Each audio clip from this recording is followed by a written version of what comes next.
Hey everyone, welcome back to Kitchen Tricks and Other Positions, and I'm going to be continuing this list of kitchen hacks at number 31.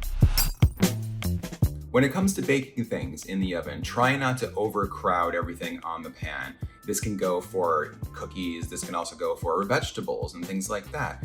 Putting them together, depending on what they are, is going to reduce the amount of airflow around your product, and it's going to produce less even baking. And if you crowd things like certain vegetables or fruits together, they can have a tendency to steam rather than actually roast.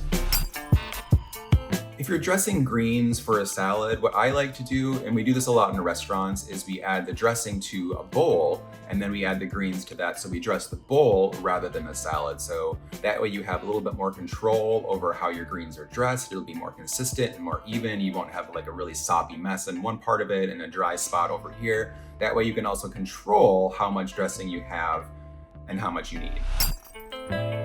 A lot of people complain that the herbs they buy don't last very long and that they go bad. One thing that you can do to make them last a little bit longer is to wrap them in a damp, wet paper towel. Either you can roll them up like that, really loose, and put them in the fridge, or if you have a little bit more space in your fridge, you can put them on a sheet tray lined with a damp paper towel and then cover the herbs with another damp paper towel.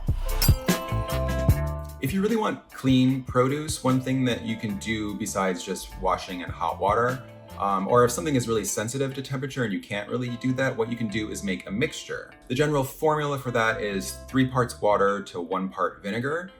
Mix that together. It doesn't have to be a certain temperature or anything like that, and you can let them soak in there for about 3 to 5 minutes. That's going to help reduce any bacteria or dirt that's on your produce, and it's also going to keep it fresher longer. Instead of a bunch of mismatched Tupperware that kind of just takes up a lot of space and doesn't really fit anywhere in your fridge, use deli containers. Those things that you get when you order takeout. That's something that we use at the restaurant a lot for everything. And it's also kind of an industry standard, so they stack well, they all have the same lid, they're easy to label, and they all fit in your fridge. I might have said this one before, but I'm gonna say it again. If you're whisking something in a bowl or even just mixing and it's, the bowl is churning all over the place, what you can do is wrap a wet paper towel or a wet rag in a ring, kind of like in a donut shape, set the bowl in that, and then that will stabilize the bowl and help it from sliding all over the place, so you can kind of have one hand doing one thing and then another hand doing something else. If you're making something like bread dough and it's a really wet, hydrated dough and you have dough all over your hands and it's super sticky, rather than trying to rinse that off in the sink and, kind of risk clogging up your sink a little bit with all of that extra wet dough, what you should do first is rub your hands with a little extra flour. That'll help dry out that wet batter, and you can kind of just brush it off with your hands and then rinse it off if you need. Get rid of store-bought cling wrap that you get at the grocery store. It sucks, it's terrible, it bunches up, it never clings, except to itself before you apply it to anything. I can't stand it. So go to a restaurant supply store and get the commercial grade, food grade plastic wrap. It comes in a much larger size, it's much more durable, it's much more reliable, and trust me, you will thank me for it.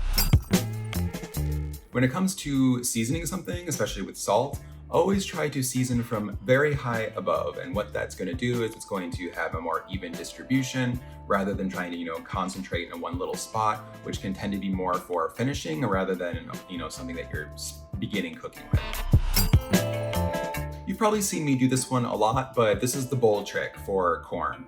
You don't have to do this, but it does kind of help with all loose kernels flying everywhere. So what you do is you get a very large bowl and then take a tiny bowl, put that inside the bowl upside down, and I usually put a towel over that to help protect my knife.